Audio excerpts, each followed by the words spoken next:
నిన్ను స్వస్థపరచు యెహోవాను నేనే. దేవుడు మనకు ఈరోజు ఇచ్చు వాగ్దానము స్వస్థపరచువాడు. అయితే దేవుడు ఎవరెవరిని స్వస్థపరుస్తాడు? దేవుడు ఎందుకు స్వస్థపరుస్తాడు? Praise the Lord. ప్రభు నామములో అందరికీ వందనాలు. దేవుడు మనకు ఈరోజు ఇచ్చిన మాట, నిన్ను స్వస్థపరచు యెహోవాను నేనే. అయితే దేవుడు ఎవరెవరిని స్వస్థపరుస్తాడు? దేవుడు ఎందుకు స్వస్థపరుస్తారు? దేవుడిచ్చిన వాగ్దానం చూద్దాం. నిర్గమాకాండము 15వ అధ్యాయం 26వ వచనం చూద్దాం.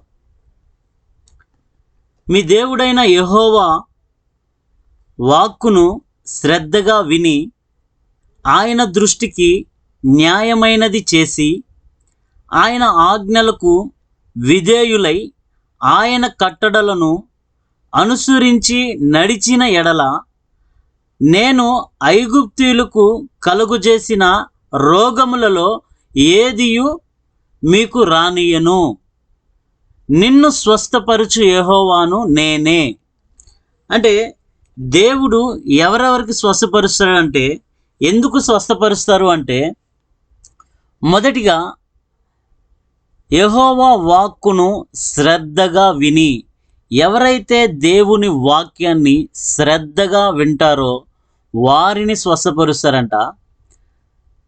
ఆయన దృష్టికి న్యాయమైనది చేసి, అంటే ఎవరైతే దేవుని దృష్టికి న్యాయమైనదిగా చేస్తారో వారిని స్వస్థపరుస్తారంట.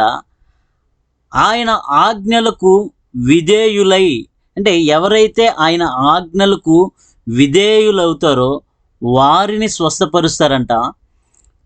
మరలా ఆయన కట్టడలను అనుసరించి, ఎవరైతే ఆయన కట్టడలను అనుసరిస్తారో వారిని స్వస్థపరుస్తారంట. ఆ అనుసరించిన దానిని నడిచినట్లు, అంటే ఎవరైతే ఆయన కట్టడలను అనుసరించి నడుచుకుంటారో వారిని స్వస్థపరుస్తారంట. ఎలా స్వస్థపరుస్తారంటే, నేను ఐగుప్తులకు కలుగజేసిన రోగములలో ఏదియు మీకు రానియను. అంటే ఆయనే సెక్యూరిటీ. ఏ రోగము మనకు రాకుండా ఆయనే సెక్యూరిటీగా ఉంటారు. నిన్ను స్వస్థపరచు యెహోవాను నేనే. అంటే దేవుడు ఎవరెవరిని స్వస్థపరుస్తారు అంటే, దేవుని వాక్యాన్ని శ్రద్ధగా ఎవరు వింటారో వారిని స్వస్థపరుస్తారంట. ఎవరైతే దేవుడి ఆజ్ఞలను కట్టడలను అనుసరించి నడుస్తారో వారిని స్వస్థపరుస్తారంట. అలాగే 1 పేతురు రాసిన పత్రిక 2వ అధ్యాయం 24వ వచనం కూడా చూద్దాం. ఆయన పొందిన గాయముల ద్వారా మీరు స్వస్థత నొందితిరి. అంటే రెండోదిగా ఆయన పొందిన దెబ్బల ద్వారా స్వస్థత నొందామంట. అంటే స్వస్థత నొందుతాము కాదు, స్వస్థత నొందితిరి. అంటే ఆయన పొందిన గాయముల ద్వారా ఎవరైతే స్వస్థత పొందాము అని నమ్ముతారో వారిని స్వస్థత పరుస్తారు దేవుడు.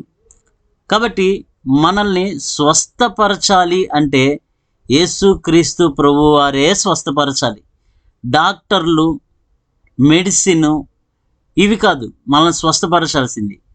మనల్ని స్వస్థపరచవలసింది దేవుని వాక్యము, దేవుని ఆజ్ఞలు, దేవునికి విధేయులవ్వటము, దేవుని అనుసరించి నడుచుకోవడం, దేవుని శ్రద్ధగా వెతకటం, దేవుని దృష్టికి న్యాయమైనదిగా చేయడం. ఇవి చేసినట్లయితే మనల్ని దేవుడు స్వస్థపరుస్తారని దేవుడు వాగ్దానం చేశారు. ఇట్టి వాగ్దానము మన పట్ల, మన కుటుంబంలో ఉన్న వారందరి పట్ల ప్రభువారు నెరవేర్చునుగాక. ఆమెన్.